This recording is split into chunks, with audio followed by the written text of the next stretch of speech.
A man finds a giant orc, woman chained. When he frees her, she gives him something precious. The scorched wastes didn't kill you quickly. That would have been mercy. Instead, it killed you slow. 1 degree of heat at a time. 1 drop of sweat that your body couldn't afford to lose. 1 hallucination that made you think the rocks ahead were actually a village with cool wells and shade. Rowan had been walking for 3 days, and he was starting to see things that definitely weren't there, which is why when he spotted the massive figure chained to ancient ruins in the distance, he assumed it was just another trick of the sun. But tricks of the sun didn't cast shadows that long, and they definitely didn't move. Rowan stopped walking. His hand went automatically to the water skin at his belt, nearly empty now, maybe 2 mouthfuls left.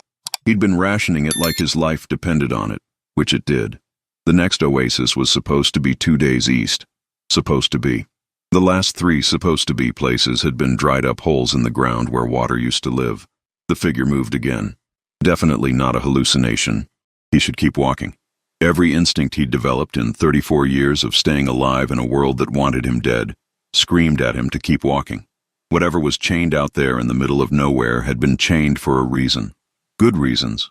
Reasons that probably involved a lot of violence and the kind of story that started with, "There were no survivors."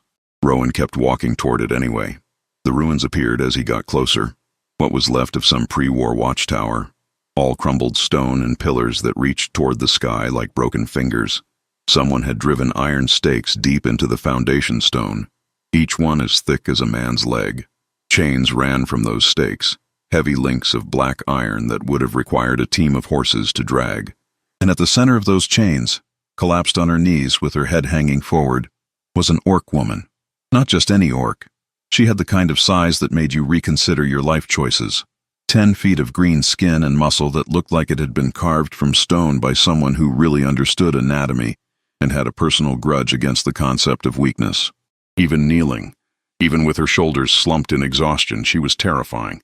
Rowan had fought orcs before, during the border wars, back when he'd been young and stupid enough to think that war was about honor instead of just about dying in creative ways. He'd seen orc warriors cut through human lines like farmers reaping wheat. He'd seen what happened to villages that got caught between armies.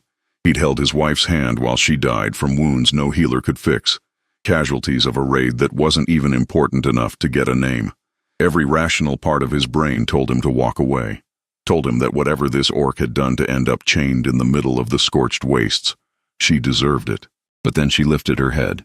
Her eyes were the color of amber, dark gold with flecks of red, like sunset trapped in stone. They focused on him with an intensity that made him forget about the heat for a moment. She didn't beg, didn't plead, just looked at him with those eyes that said she'd already accepted she was going to die here, and seeing a human was just the universe's final joke.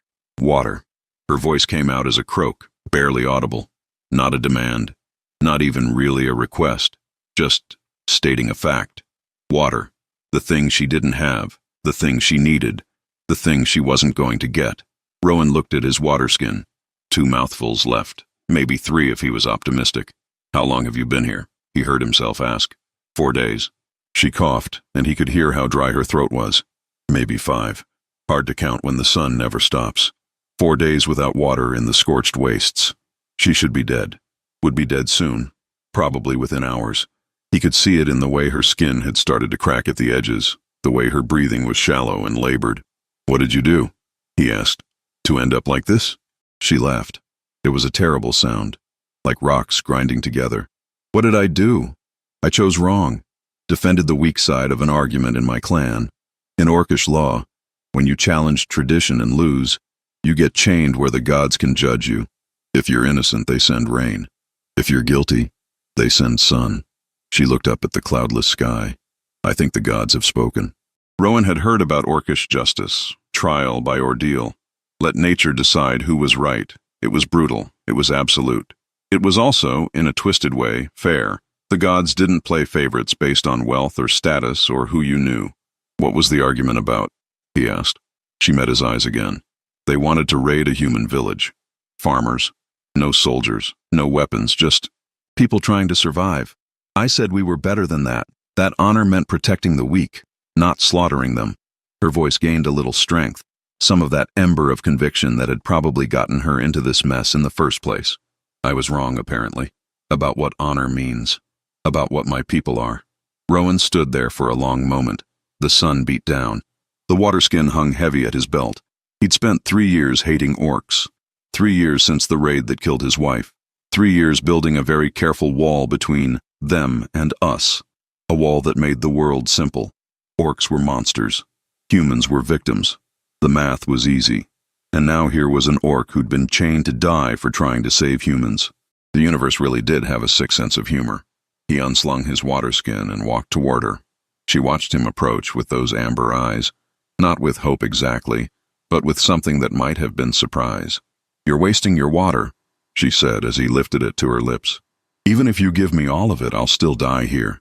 These chains," she rattled them weakly. "Iron blessed by shamans. Unbreakable.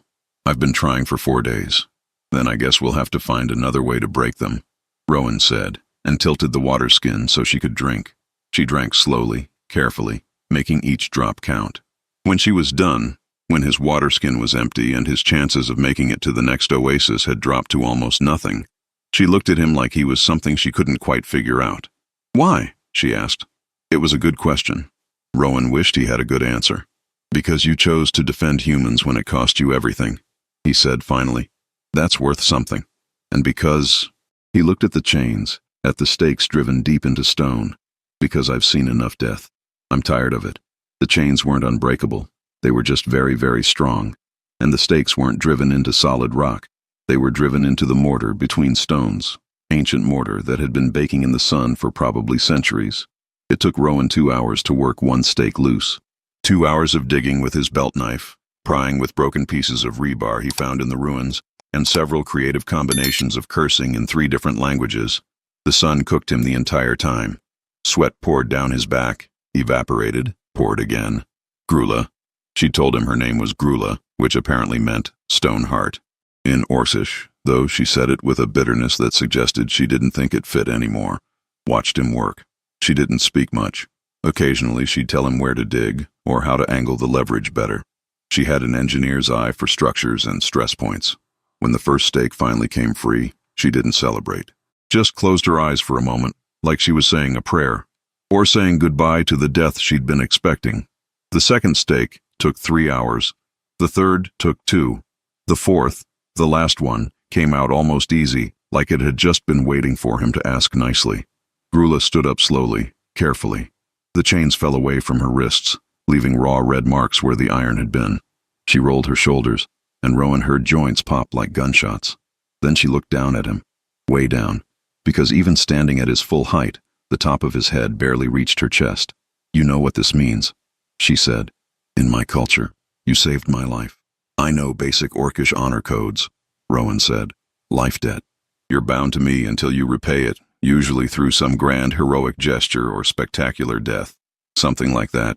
She knelt down. Even kneeling, she was still nearly his height, and held out her hand. Her palm was bigger than his head. "I am Grula Stoneheart, last daughter of the Red Mountain clan, warrior of the Third Circle, and oathbreaker by decree of my people. My life is yours. Rowan, son of—" She paused. "What's your family name?" "Don't have one anymore," Rowan said. "Family's dead." Something shifted in her expression. Understanding.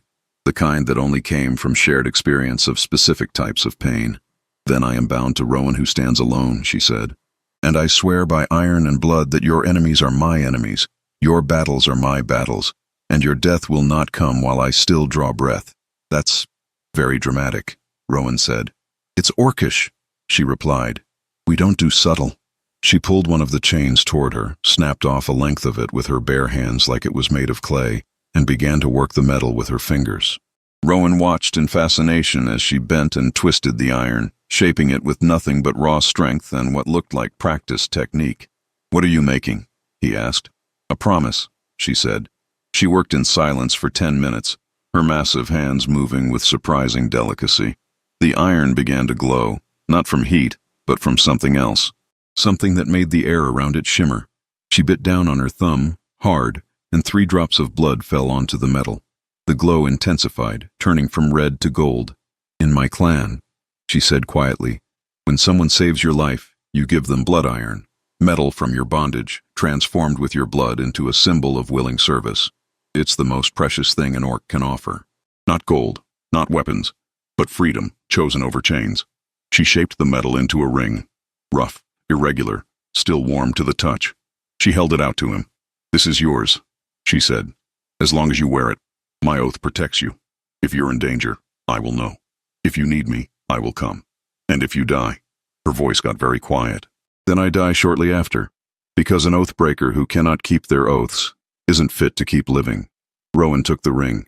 It was heavier than it looked, and warm. Not hot, but like it had been sitting in sunlight. He could feel something in it. Not quite alive, but not quite dead either. A presence. A promise made solid. He slipped it onto his finger.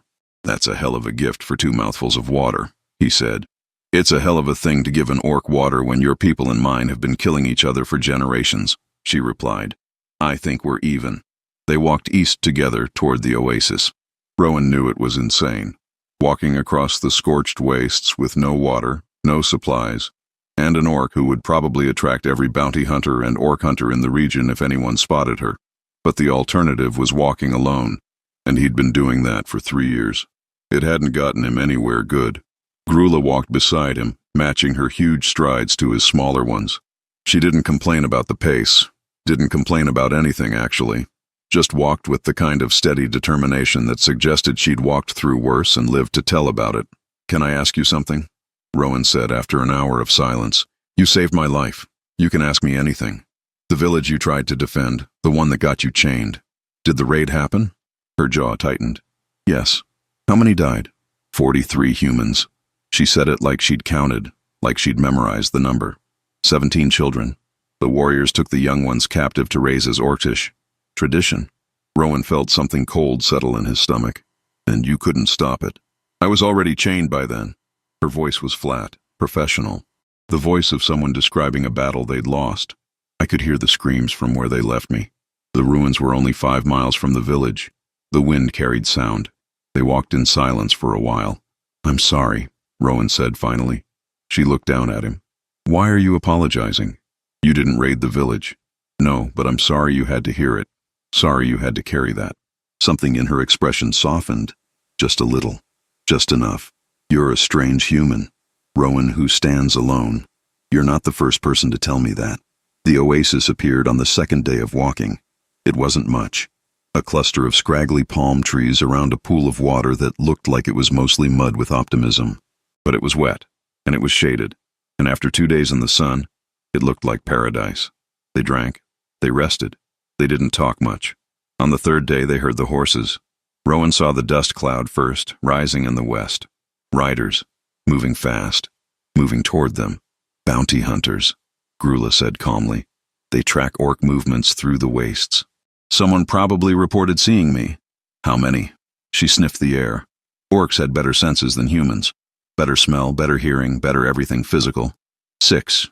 Humans. Well-armed, professionals. "Can you fight them?" "I could kill them all," she said matter-of-factly. "But you asked if I can fight them, not if I can kill them. Fighting implies trying to avoid death on both sides. Killing is simpler." "Let's try to avoid the killing option," Rowan said. "Why?" "They're coming to kill me. Bounty hunters don't take orcs alive. Too dangerous." "Because killing them makes us the monsters everyone thinks we are," Rowan said. "And I'm really tired of being what people expect." Grula looked at him for a long moment. Then she smiled. Just a little, just a glimpse of tusks. "You really are a strange human." The riders arrived an hour later.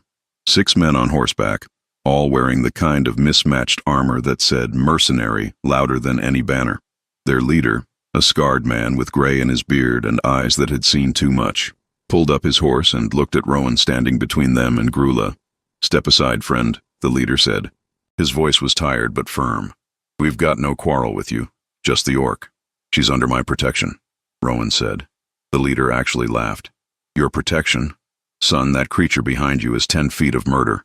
She could snap your spine like a twig. Hell, she's probably going to eat you the moment she gets hungry."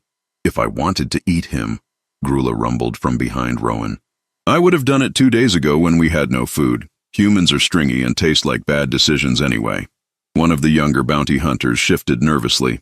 "Boss, maybe we should—" "We're not leaving without the orc." The leader cut him off. King's bounty. 500 gold for any orc captured in the wastes. Dead or alive, though dead is easier. He looked at Rowan with something that might have been pity. I don't want to kill you, friend, but I will if you don't move. Rowan held up his hand, showing the iron ring on his finger. The metal caught the sunlight, glowing with that strange inner warmth. You know what this is? He asked. The leader's eyes widened. That's blood iron. That's an orcish oath ring. She's bound to me, Rowan said. Life debt, which means if you try to take her, you're not just fighting an orc. You're breaking an oath sanctioned by orcish law and human honor codes, both of which recognize life debts as sacred. Sacred doesn't pay my bills, the leader said, but his voice had lost some of its certainty. No, Rowan agreed, but sacred keeps you from having to explain to every orc clan within 100 miles why you killed an oath-sworn warrior. And trust me, they care about that kind of thing. A lot. Violating a life debt. That's the kind of insult that starts blood feuds that last generations. The bounty hunters looked at each other. Rowan could see the math happening behind their eyes. 500 gold versus potentially pissing off every orc clan in the region. It was a calculation that got more complicated the longer you thought about it. We could just kill you both, one of the younger ones said. No witnesses. You could try, Grula said pleasantly. I'll even let you take the first shot. Professional courtesy. The leader held up his hand. Stand down. He looked at Rowan again. Really looked at him this time. You're serious about this. You're actually protecting an orc. She tried to stop a raid on a human village, Rowan said. Got chained to die for it. That makes her worth protecting. And if she's lying, if she's playing you? Rowan thought about the way Grula had said the number. 43 humans. 17 children. Like she'd carved it into her memory with a knife. She's not lying, he said. The leader sat on his horse for a long moment. Then he sighed the sigh of a man who'd just decided to make a choice he'd probably regret, but couldn't quite bring himself not to make. We'll tell the king's men we didn't find anything, he said. The wastes are big, easy to miss one orc. He turned his horse.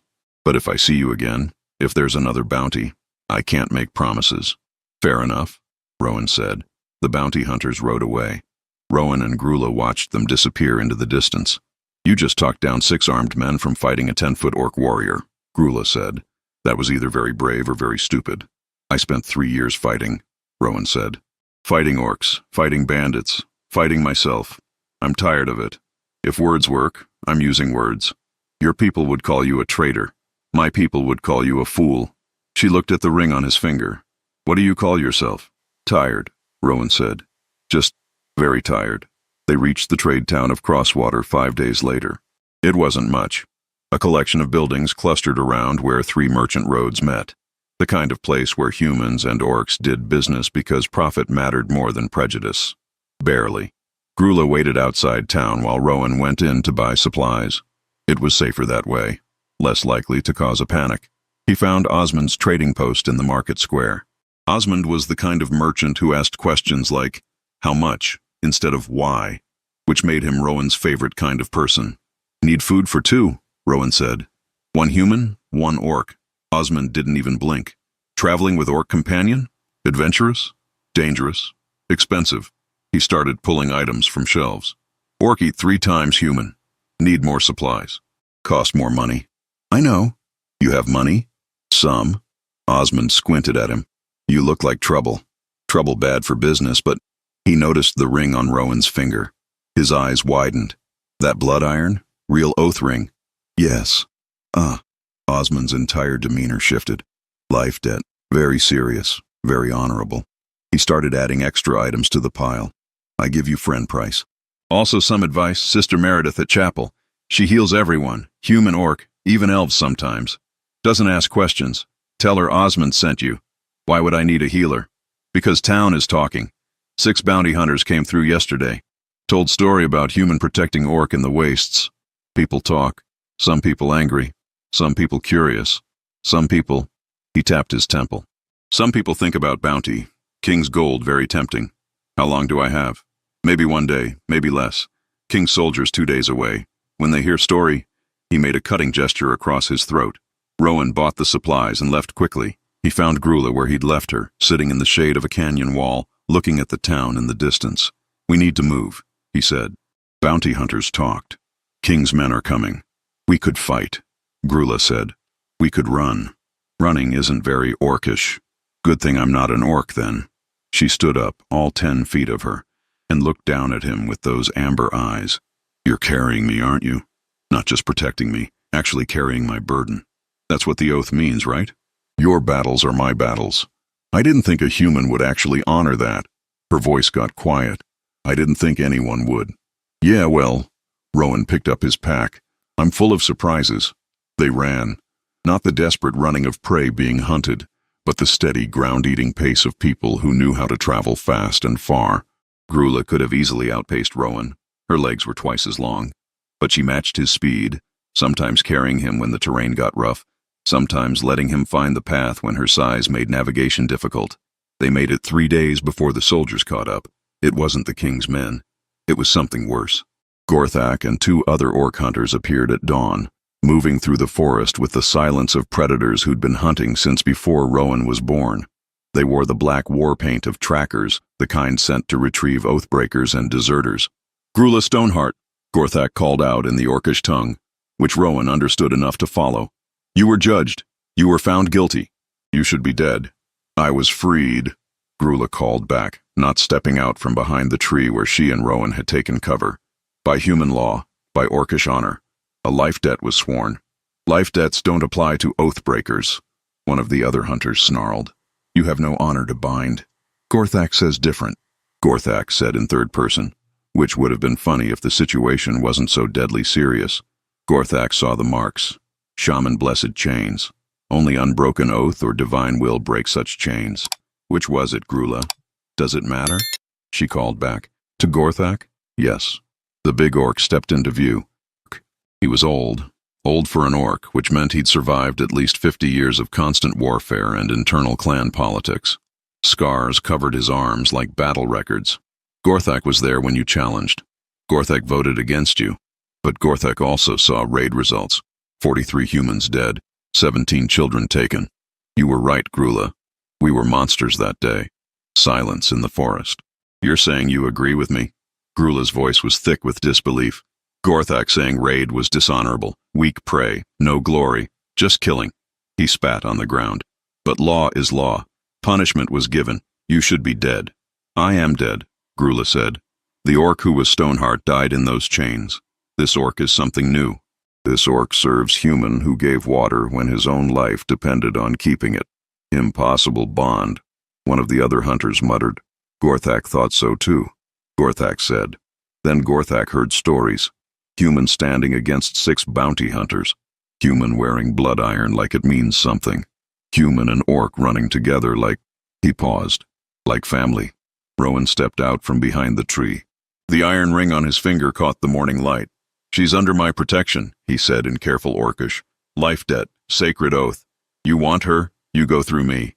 The 3 orc hunters looked at him, looked at Grula, looked at each other. You're very small human, one of them said.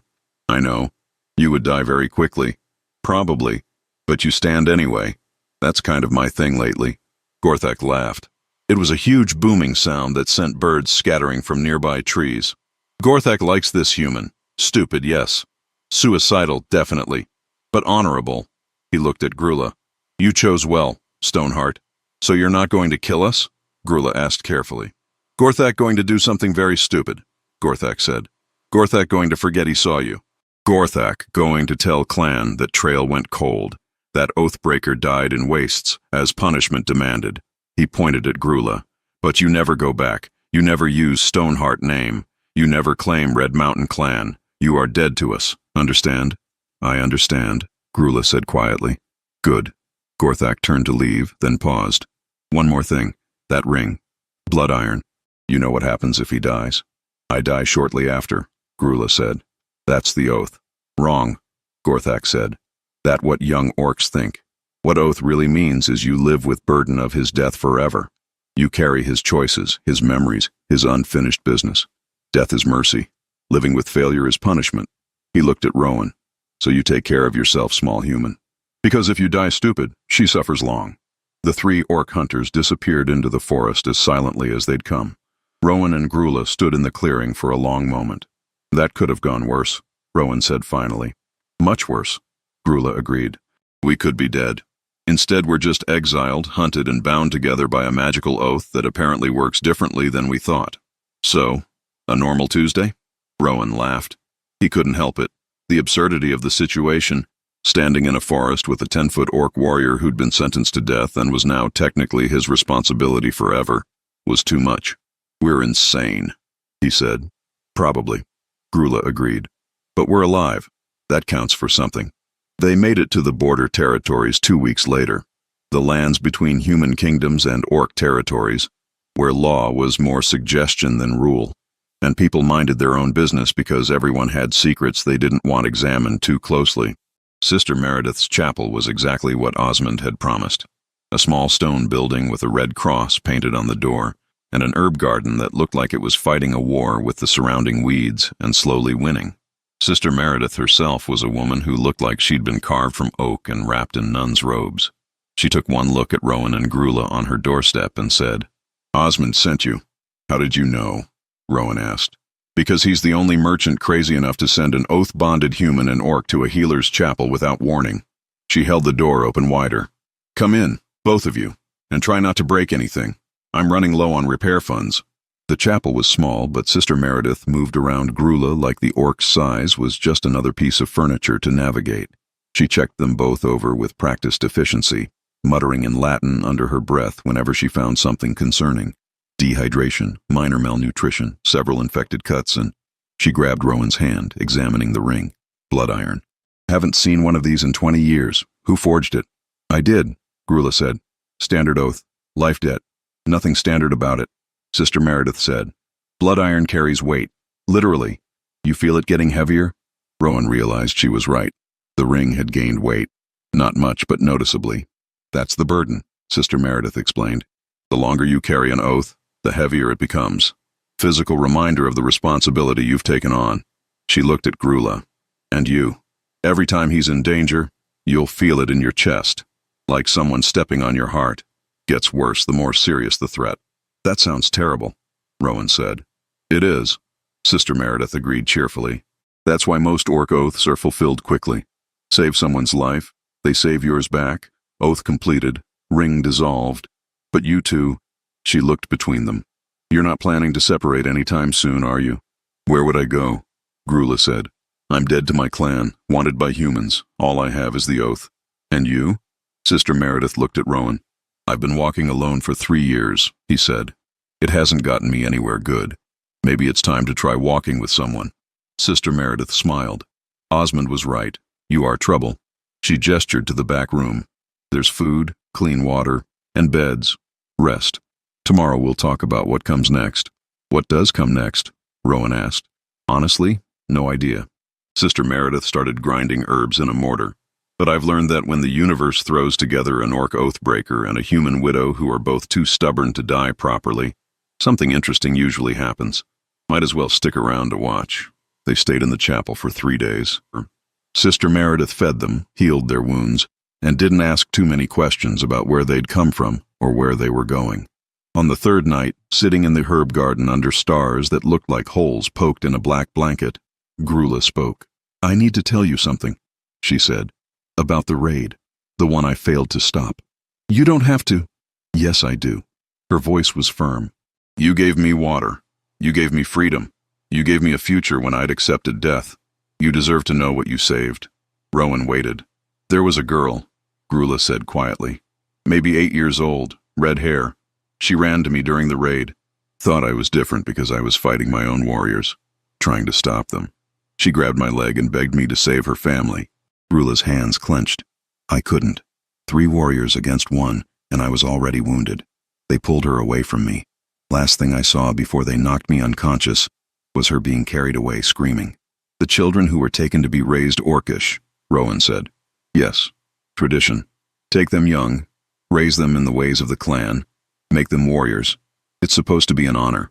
A chance at a better life." She laughed bitterly. "I used to believe that. Used to think we were saving them from weak human existence. And now? Now I think we were stealing children and calling it mercy." She looked at her hands, huge, powerful, capable of incredible violence. "I've killed in battle. That's different. That's war. But this, stealing children, terrifying them, taking them from everyone they love. I can't call that honor anymore. Rowan thought about his wife, about the raid that killed her, about the years he'd spent hating every orc for the actions of some orcs. The girl with red hair, he said. If you could find her, if you could save her now, would you? In a heartbeat. Then that's what comes next, Rowan said. Grula looked at him. You want to rescue a human child from an orc war clan? That's suicide. Probably, Rowan agreed. But I'm already committed to one impossible thing. Might as well add another. He looked at the ring on his finger, feeling its weight. Besides, you said it yourself. Your battles are my battles now. If saving that girl is your battle, then it's mine too. You're insane. You keep saying that. I'm starting to think you might be right. They planned for 2 weeks. Sister Meredith helped, because apparently she was the kind of nun who believed that righteousness sometimes required morally questionable acts like breaking into orc war camps. The Red Mountain clan holds captives at the Eastern Fortress, she said, spreading a map on the table. 60 warriors, 20 civilians, and roughly 15 captured children being trained. Getting in is impossible. Getting out alive is beyond impossible. So we're agreed it's a terrible plan, Rowan said. Completely terrible, Sister Meredith confirmed. When do we leave? Grula asked. Tomorrow night. There's a festival. Most warriors will be drunk. Guards will be minimal. It's your only chance. Are you always this helpful with suicide missions? Rowan asked. Only for the interesting ones. Sister Meredith smiled. Besides, someone has to keep track of you two. For posterity. When they write the histories of the strangest alliances in the age, I want to be able to say, I was there. The Red Mountain Fortress was exactly as terrifying as advertised. Built into the mountain itself, with walls that had been carved from living rock and looked like they could withstand siege engines without noticing. Guards patrolled the ramparts, and the sound of drums echoed from inside. Festival of Blood Moon, Grula whispered, celebrates the clan's greatest victory. Everyone will be in the Great Hall, drunk, loud, distracted. And the children? In the training barracks, Eastern Wing, separate from the main fortress. They waited until midnight, until the drums got louder and the guards got fewer. Then they moved. Grula knew the fortress, had been raised in it, trained in it, fought in it. She knew which doors creaked, which guards were diligent, which paths were watched, and which weren't. She moved through her former home like a ghost haunting its past. The training barracks were locked, but Grula opened the door with the kind of quiet efficiency that suggested this wasn't her first time breaking into places. Inside, 15 children slept in small beds. Most of them were young, too young. Rowan spotted her immediately. Red hair, small for her age, sleeping restlessly, one hand clutched around a piece of cloth that might have once been someone's shirt. That's her, Grula breathed. How do we get them out? Rowan asked. 15 children. We can't carry them all. We don't take them all, Grula said, and something broke in her voice. We take her. We take the one I failed. The rest, she looked at the other sleeping children. We come back for them. Later, when we have resources, allies, an actual plan. But we take her. We give her back her life. It was the kind of choice that had no good answer. Save one or save none. Promise to return or abandon them to certainty. Rowan made the choice warriors have made since the first battle. The one in front of you matters more than the abstract others. We take her, he agreed, and we come back. The girl woke when Grula lifted her, stared at the huge orc with terrified eyes, started to scream, and then saw Rowan. You, she whispered. You're human. Yes. You're saving me. We're trying. She looked at Grula. Something in her face shifted. Recognition. You were there, at my village. You tried to stop them. I failed, Grula said. You tried. The girl grabbed onto Grula's armor. That's more than the others did. They made it halfway to the east wall before the alarm sounded. Someone had noticed the missing child, or noticed Grula, or just got lucky and looked in the wrong direction at exactly the right moment. Doesn't matter how. What mattered was that suddenly there were orcs everywhere, torches blazing, war horns blowing, and the sound of armor clashing. Run, Grula said, handing the girl to Rowan. I'll hold them. Not happening, Rowan said. Your battles are my battles, remember? You'll die. Then we die together. He looked at the ring on his finger. That's what the oath means, right? Grula stared at him. Then she smiled. Really smiled, tusks and all. You really are the strangest human I've ever met. I'll take that as a compliment. They fought their way to the wall. Grula in front, smashing through orcs like they were training dummies. Rowan behind her with the girl clutched to his chest.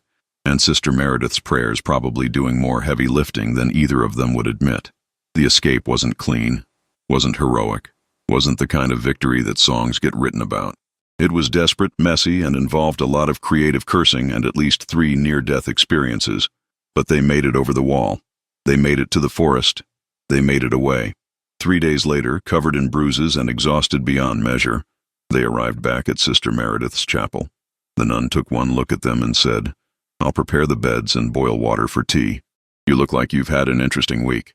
The girl, her name was Emma, they learned, stayed with Sister Meredith. She was too traumatized to go back to what was left of her village immediately, and Meredith specialized in healing wounds that went deeper than flesh. "What happens now?" Rowan asked Grula as they sat in the herb garden, watching Emma help Meredith with the plants. The girl was small, careful, and spoke in whispers, but she was alive. She was free. "We keep going," Grula said. "We find the other children. We free them too. One at a time if we have to. We turn impossible into possible. That could take years. I have years." She looked at the ring on his finger. "We both do." "You know what's funny?" Rowan said. 3 years ago, my wife died in an orc raid.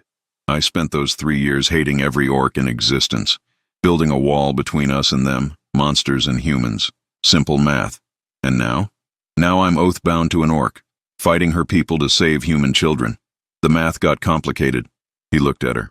"But I think I prefer complicated." Grula nodded slowly. "In my clan there's a saying. Blood makes you orc, but loyalty makes you family. I always thought it meant loyalty to the clan, to tradition, to what we've always been. And now? Now I think it means loyalty to what's right, even when it costs everything." She looked at Emma, safe in Meredith's garden. "Especially when it costs everything." The sun set over the border territories, painting the sky in shades of gold and red. Rowan felt the ring on his finger, heavier than before, warm with purpose. It was a burden, a responsibility, a promise that bound him to an impossible future with an impossible ally. He wouldn't have it any other way. "So," he said, 15 more children to save, multiple orc clans to rob. Probably going to get killed in increasingly creative ways. Probably, Grula agreed. Worth it? She looked at Emma, at Meredith, at the chapel that had become a sanctuary for the unwanted and impossible, at Rowan, small and human and absolutely insane enough to free a chained orc in the desert. "Every single moment," she said. They sat together as the stars came out. 2 people who should have been enemies, bound by an oath that turned freedom into family and chains into choice. The iron ring on Rowan's finger glowed softly in the darkness, not with heat, but with purpose, with promise, with the kind of impossible hope that only existed when broken people decided to fix each other. Sister Meredith brought them tea and sat down with a satisfied sigh. "You know," she said, "historians are going to have a very hard time explaining you two." "Good," Rowan said. "Let them wonder." Emma emerged from the chapel, holding a small flower she'd picked from the garden. She walked carefully to Grula and held it up. The orc warrior, 10 feet of muscle and scars and a lifetime of violence, took the tiny flower with hands that could crush stone and held it like it was made of glass. "Thank you," Emma whispered, "for trying. At my village. For not giving up even when you lost." "I'll never stop trying," Grula said quietly. "That's a promise." Emma smiled. It was small, fragile, the first smile of someone learning that the world might have kindness in it after all. And Rowan realized something. This was the precious thing Grula had given him. Not the ring, not the oath, not even the protection or the partnership. She'd given him purpose, a reason to keep walking when walking alone had stopped making sense. A reminder that hate was exhausting and helping was hard, but helping made you more human than hate ever could. Freedom wasn't just breaking chains. It was choosing what you did with unbound hands. Rowan looked at the iron ring, feeling its weight, feeling the oath connecting him to this impossible orc warrior who'd been left to die for choosing mercy over cruelty. "Next week," he said, "we start planning the next rescue." "Next week," Grula agreed. "And the week after that, and the week after that, until all of them are free. Impossible odds." "Impossible odds," Rowan confirmed. "But we've already done one impossible thing." "What's a few more?" Grula laughed. It was the sound of someone who'd been carrying death in their chest, finally learning what hope sounded like. "You know what your problem is, Rowan, who stands alone," she said. "What's that?" "You don't stand alone anymore. And now I'm stuck with you. Could be worse. Could be better. But it's what we've got." "Yeah," Grula said, and her voice held something that might have been peace. "It's what we've got." The night deepened. Stars filled the sky like promises scattered across darkness. And in a small chapel on the border territories, an impossible family began to form, built not on blood or species or tradition, but on the simple, terrifying choice to see people where others saw monsters, and to act on that seeing even when the world called it madness. Some victories aren't won on battlefields. They're won in the quiet moments when you choose others over yourself, when you give water to the enemy dying of thirst, when you free the chained, when freedom costs you everything, when you take a broken oath and transform it into something precious. Rowan touched the ring one last time before sleeping. Still warm, still heavy, still promising things that logic said were impossible. But maybe impossible was just another word for hasn't happened yet. And maybe, just maybe, that was enough. If you've made it this far, hit that subscribe button and join our channel Orcbound Tales for more impossible stories. Because the best tales aren't about perfect heroes, they're about broken people choosing to fix each other, one impossible choice at a time. What would you do if you found someone left to die in the desert? What line would you cross to save someone the world had already condemned? Drop your thoughts in the comments. We read everyone. Until next time, stay strong, stay kind, and remember, sometimes the bravest warriors aren't those who never feel fear. They're the ones who choose mercy despite it.